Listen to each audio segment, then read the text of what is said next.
No tenemos que estar con el dedito acusador.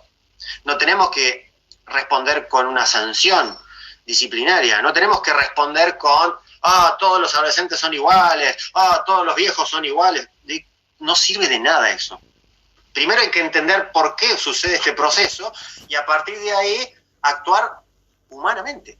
Toda pérdida, todo duelo, tiene ciertas etapas y el paso fundamental es el acompañamiento, el desahogo, el contacto, ¿sí?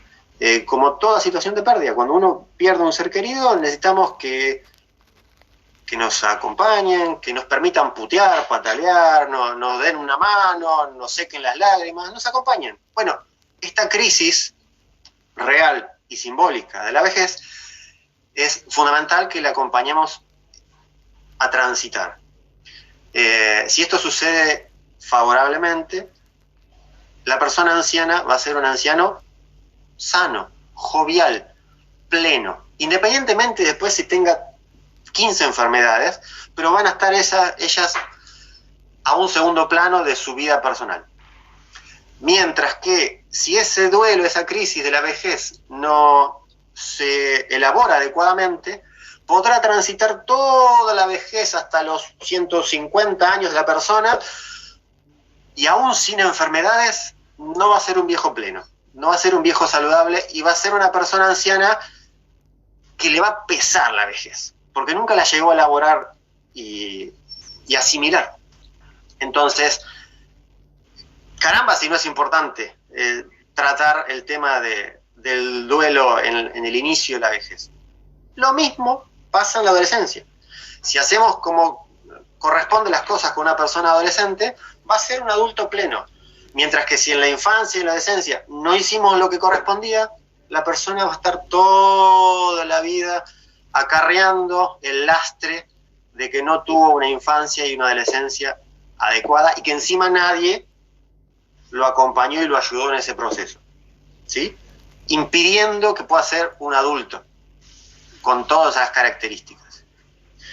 Entonces, eso es como uno de los grandes temas medulares. Digo, hay como una tendencia a infantilizar, ¿no? Al adulto mayor, a tratarlo como niño, a creer que es débil. Esta es otra cara de la moneda de la ignorancia, porque, digamos, si hablamos de prejuicios y preconceptos, presten atención en cómo los ancianos aparecen en los medios. En una propaganda, por ejemplo, aparecen en general desde el modo chistoso, gracioso, siempre tratándose de hacer los pendejos, los joviales, y no aparece el anciano real, aquel que está con sus características, con sus costumbres, ese no aparece jamás. Y de hecho, inclusive en cómo se los denomina, ¿sí? Es poco frecuente que alguien sin pelos en la lengua como yo diga viejo, anciano, persona de tercera edad, sin tanta vuelta. En general se dice abuelito, el abuelo, sí. Sabés que justo Manuel nos está preguntando, ¿considerás que la sociedad espera que el viejo tenga una vida más pasiva y que al anciano sano, jovial, se lo ve como un bicho raro? Creo que van en línea lo que estabas diciendo. Mira, es muy profundo ese conflicto. Hace cosa de 50 o más años, ya los propios especialistas supuestamente en la vejez describían, mismo desde los griegos, que el viejo debía aislarse de la sociedad y ponerse lo más pasivo posible para tener una vejez saludable y pacífica. Minga. Digamos, claramente la vejez saludable no es esa. Y esta cuestión que desde los griegos describían está en conflicto hoy todavía, porque nadie se puso a machacar y machacar en todos lados qué son las cuestiones saludables y esperables en la vejez y qué cosas no. Entonces, creer que el anciano pasivo es el saludable y aquel que es activo, que va, que viene, digamos, que quiere, caramba, dejar un legado en la sociedad y hacer cosas importantes hasta el último día de su vida, es un bicho raro. Cuando a ese le tendríamos que aplaudir, tendría que ser un ejemplo, digamos. hace no muchos años se llamaban los indignados, si mal no recuerdo, este grupo político, económico que surgió en Europa ante las crisis. Bueno, el grupo de los indignados tenía como mentor el libro de un fulano, que no me acuerdo el apellido, que tenía casi 100 años. El tipo lo escribió casi a los 100 años, y ese librito es el que todo el mundo leyó, y a partir de ahí dijo, caramba, no nos tenemos que quedar de brazos cruzados, tenemos que salir a la calle. Y se generó todo lo que se generó con los indignados. Así que mirá si ese de 100 años hubiese dicho, no, me tengo que quedar pasivo, tranquilo, teniendo una vejez plácida y serena. No sirve de nada para la sociedad eso, ni tampoco le sirve para él mismo. Entonces, todo lo contrario. Ese bicho raro del anciano activo es al que uno debiera aspirar. Todos nosotros debiéramos llegar a esa vejez. Aunque tengamos hipertensión, diabetes, nos falte una pierna, nos falte un ojo, o lo que carancho sea, pero uno, si es posible, tiene que seguir dejando legados en esta sociedad hasta el último día de la vida. Eso es lo más importante de aquel que entendió la vejez, la asimiló y puede trascender, que es una palabra maravillosa, trascender. Cuando alguien ya se da cuenta de que su propia vida no es tan relevante, sino es como la vida de todos los demás. Por ejemplo, aquellos que son padres o madres se dan cuenta, caramba, que uno pasa a un segundo plano por el otro. Bueno, el anciano profundiza aún más esto de no me importo tanto yo, me importa todos los demás. Y eso es justamente lo que uno buscaría. Ahora, con esto de la pandemia y todas las medidas de restricción que estamos indicando a las personas ancianas, más de una vez yo escucho, por suerte, que los ancianos dicen, pero doctor, yo ya viví, ya está, ya hice lo que tenía que hacer, si me agarra el coronavirus, ¿qué tanto problema? Y en el fondo tienen lógica. Está bien que planteen eso. Lo que, por supuesto, uno tiene que responder, o al menos a mí me parece que tendríamos que responder es, esto va a pasar, son 3, 4, 5, 6 meses, y ya toda esta locura pasará y volveremos más o menos a lo normal. Así que ¿para qué exponerse ahora cuando podemos? No es que es algo que nunca más vamos a tener una vida medianamente normal. Es algo transitorio. Entonces, ¿para qué exponerse ahora? Es innecesario exponerse ahora. Pero la respuesta de ellos, no en todos, pero en general, por suerte, la gente plantea esto. Y está bien, ¿sí? Porque no se están mirando el ombligo, sino que están mirando a todos los demás, el hecho de por qué no puedo ir a visitar a mi nieto, por qué no puedo colaborar con alguien que me necesita, digamos, y está bien, porque ellos, si piensan en el otro, es porque estamos transitando una vejez saludable. Buenísimo, Diego. Yo pensaba, ¿no? Hay adultos mayores, hay viejos, lo voy a decir con permiso tuyo, hay viejos que sí están en situaciones de vulnerabilidad, ¿no? ¿Vos creés que hubo un aumento del abandono en la población anciana? Mira, esto tiene mucho que ver, es cierto lo que planteas vos, y tiene mucho que ver con dos cuestiones. Una es el hecho de que hoy la sociedad está verticalizada. Antiguamente había por ahí un anciano en la familia, 2 como mucho, con muchos hijos, muchos nietos y en general viviendo medianamente gregarios, con lo cual siempre había alguien que le pueda dar una mano a esa persona anciana. Hoy está verticalizado, o sea, hay un bisabuelo con un abuelo, con por ahí 1 o 2 nietos con toda la furia, algún que otro bisnieto, no viviendo gregariamente, todos trabajando, haciendo 1000 cosas, con 1000 ocupaciones, como es la vida actual. Entonces, ¿quién cuerno se hace cargo del cuidado de una persona frágil? Porque si ese anciano, ya sea el abuelo o el bisabuelo, o abuela o bisabuela, tiene algún grado de limitación física o intelectual, necesita asistencia. Entonces, ahí surge el conflicto.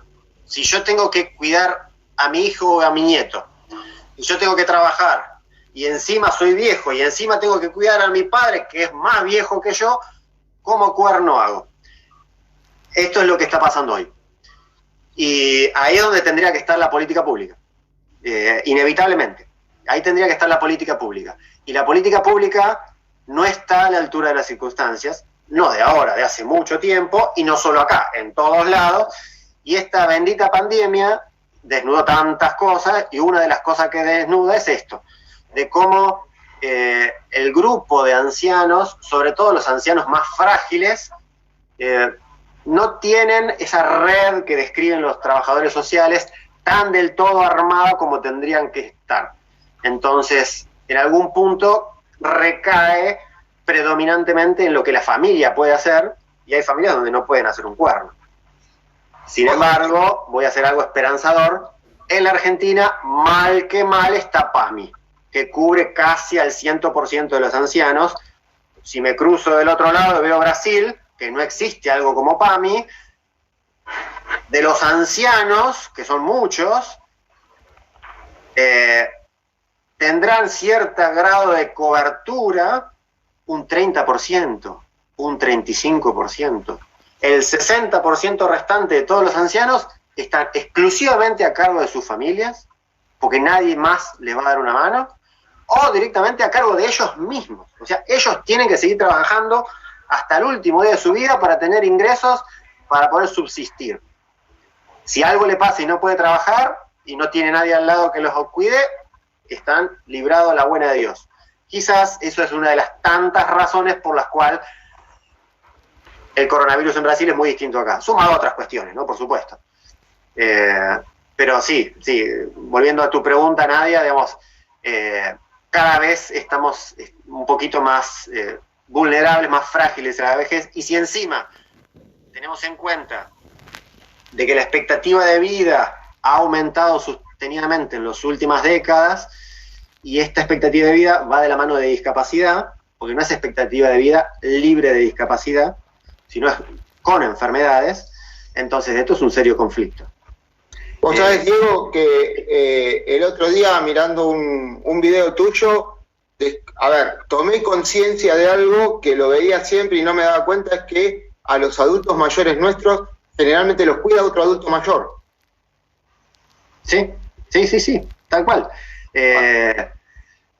Y para colmo, ese adulto mayor, como mencionaba al principio, está con su propia crisis, con sus propios mambos, y muchos laburando. A ver, veamos lo que está pasando hoy. El presidente es un anciano, el ministro de Salud es un anciano, muchos de la Corte Suprema de Justicia, ¿verdad? Son todos ancianos. La verdad enfrente, los de la oposición también, o sea, no es que el anciano es solamente el paciente que está en un geriátrico, no, hay ancianos en todas las empresas, en todos lados, y esas personas, aparte de toda su gran responsabilidad que tienen familia hacia abajo, hijos y nietos, y hacia arriba, a quien tienen que asistir. Entonces, bueno, serio conflicto. Juan Carlos, que es un profe de educación física, te está preguntando cómo ves las propuestas que tienen hoy los adultos mayores en relación a la actividad física y al deporte. Mira, si hay algo optimista en lo que los medios de comunicación machacan, es el tema de la actividad física, ¿sí? Con esta cuestión de comer saludable, de actividad física, de hagamos caminatas, hagamos maratón, o que mismo PAMI promueve este tipo de actividades, o algunas empresas promueven para publicitar sus cuestiones, promueven estas actividades. La verdad es que hay como cierta conciencia del tema. ¿Faltaría más?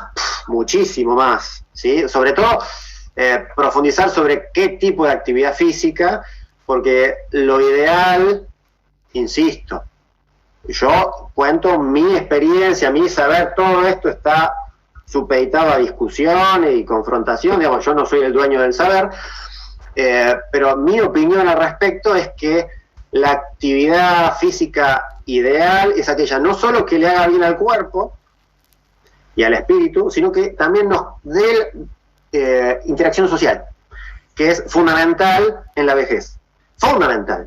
Entonces hay dos actividades que reúnen todos estos requisitos. Uno es salir a caminar en grupo,